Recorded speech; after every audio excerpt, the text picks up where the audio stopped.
Tapi karena dulu gue awal-awal memulai, jadi ya sudah gitu. Dan berhasil gitu, jadi match antara suara gue.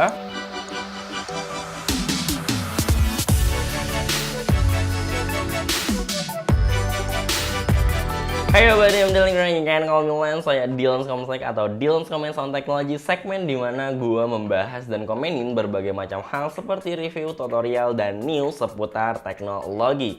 Melanjutkan video kemarin, yaitu part pertama YouTuber gaming pemula, dimana gue membahas gear gaming atau alat-alat apa saja yang biasa gue gunakan dalam gue bermain game.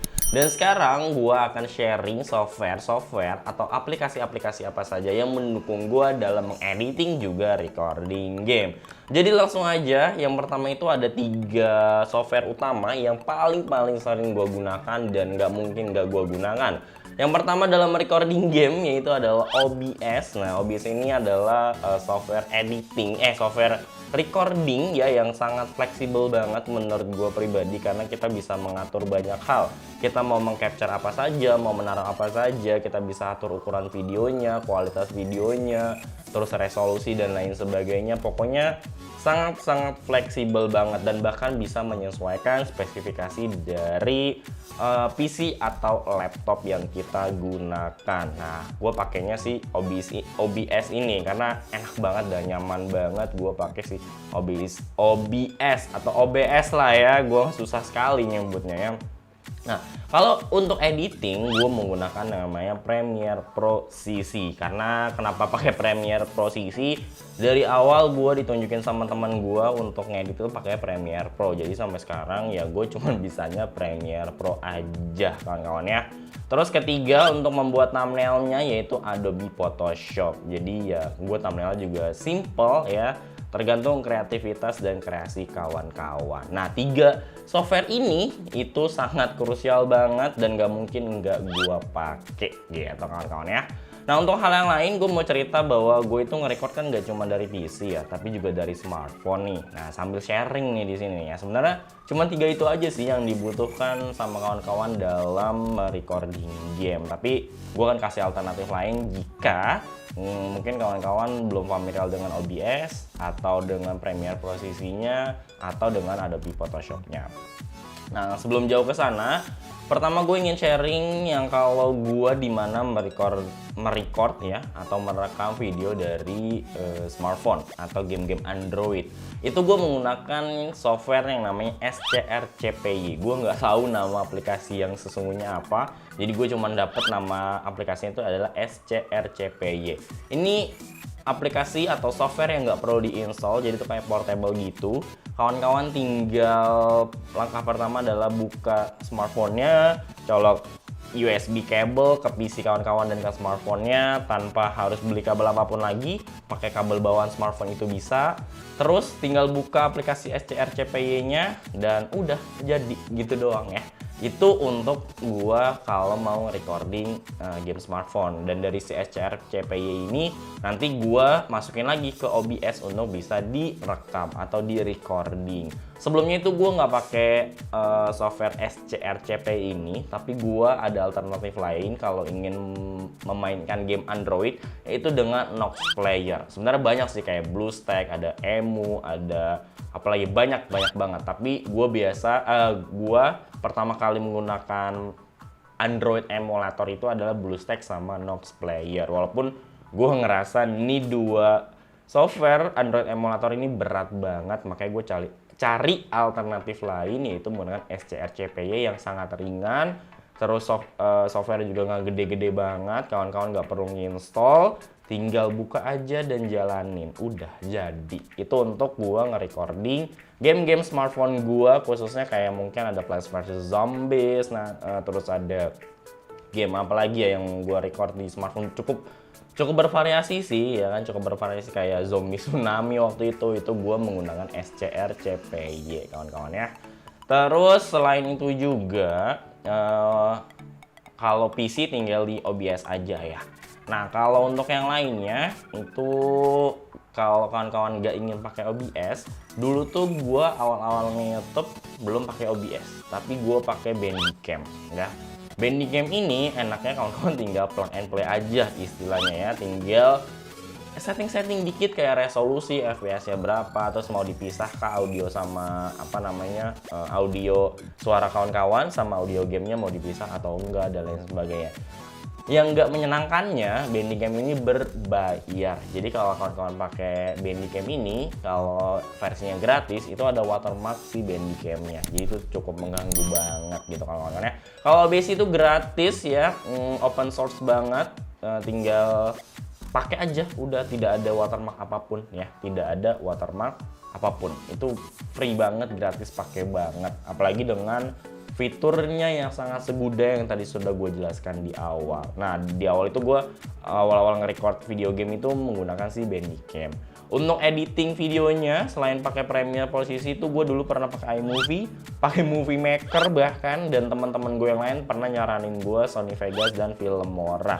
Tapi karena gue nggak belajarin itu, terus pakai iMovie dan Movie Maker cuma sebentar dan gue lebih fokus ke Premiere Pro, makanya gue bilang ya gue cuma bisa pakai Premiere Pro aja, karena di awal teman gue lebih menyarankan pakai Premiere Pro ketimbang beberapa software video editing yang lainnya. Tapi ini preferensi ya, pilihan masing-masing. Ada temen gue yang lebih suka Sony Vegas, ada yang Filmora dan lain sebagainya, dengan alasan-alasan masing-masing gitu. Entah software lebih ringan, lebih disukai sama mereka dan lain sebagainya gitu kawan-kawan ya.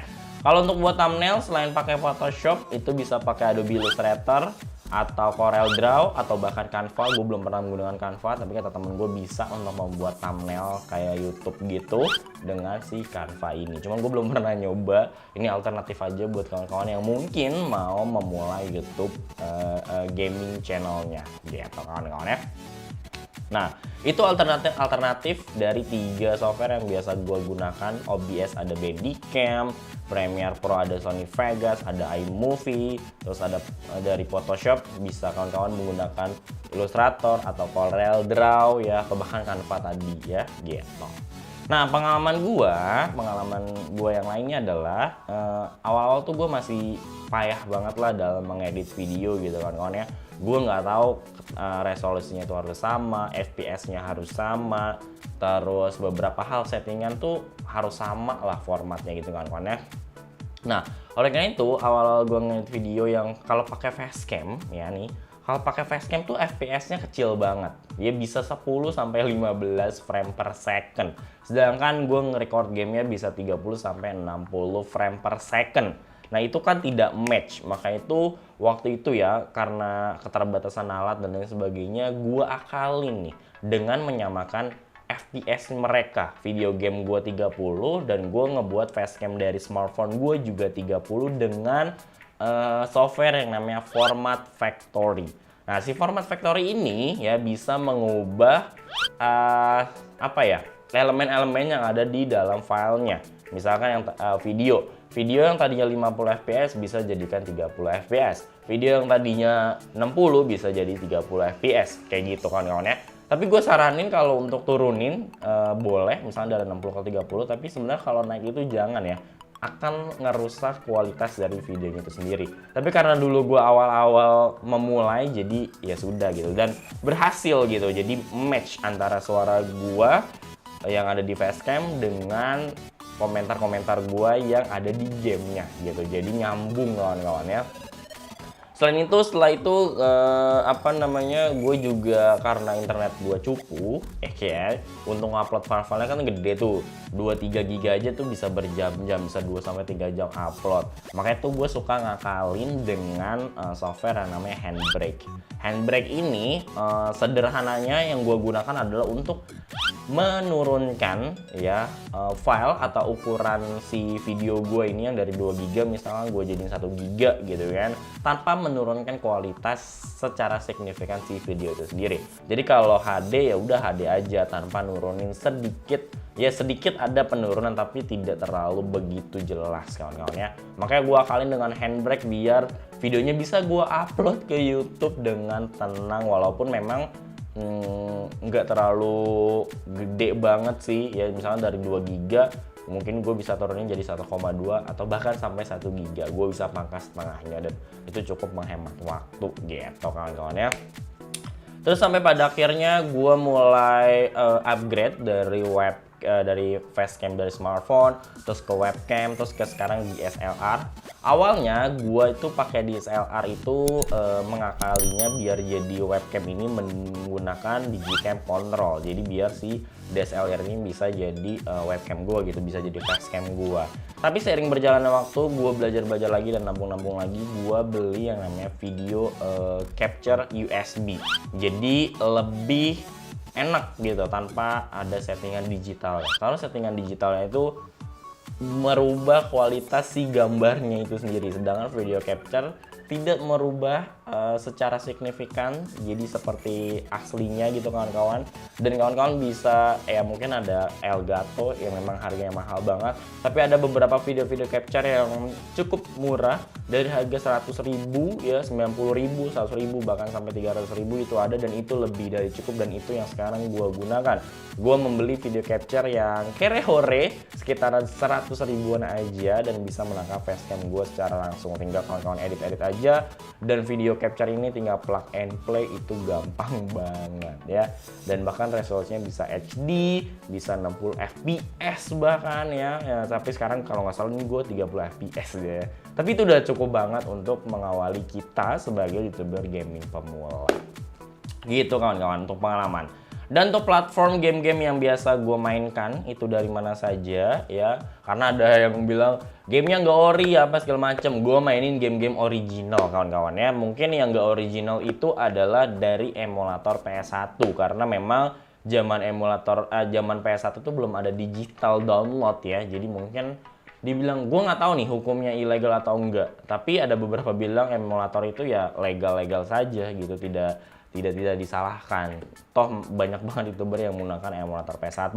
Terus selain itu gue pakai game-game Android ya, recordnya pakai SCRCPY ya, pasti downloadnya dari Google Play Store. Gue ada dari Steam, Epic Game Store, ada Origin, ada Ubisoft, bahkan dari Microsoft Store. Tapi lebih dominan sekarang menggunakan game-game yang ada di Steam, karena Steam itu sangat-sangat friendly banget ya. Dari stick, pakai stick cemen bisa digunakan, terus bisa port Indonesia juga, karena nggak semua digital store gamenya itu bisa menggunakan rupiah gitu kan kawan ya. Terus apalagi ya, di Steam itu pokoknya gampang lah pengoperasiannya, bahkan bisa nyomot atau memainkan game dari platform yang lain, misalkan dari Epic Games itu mau main bukanya dari Steam itu bisa kawan-kawan ya. Karena yaitu Steam bisa mendukung semua stick sih. Gue enaknya di situ, jadi bisa pakai stick apapun gitu. Kayak gue main Naruto, main beberapa game kayak Rust ya, itu gue juga menggunakan stick karena gue mainnya dari Steam gitu kawan-kawan ya. Paling segitu aja sih hari ini ya kan. Itu adalah hal-hal yang biasa gue gunakan ya untuk mendukung gue mengelola video-video gue yang bisa dinikmati oleh kawan-kawan ya. Mungkin kawan-kawan punya pengalaman lain bagaimana cara membuat video YouTube gamingnya, mungkin dari segi editingnya, softwarenya, alat-alatnya, itu bisa juga komen-komen di bawah aja. Jadi sekian dari gua sharing hari ini, semoga bermanfaat buat kawan-kawan, khususnya buat kawan-kawan yang ingin menjadi YouTuber gaming pemula.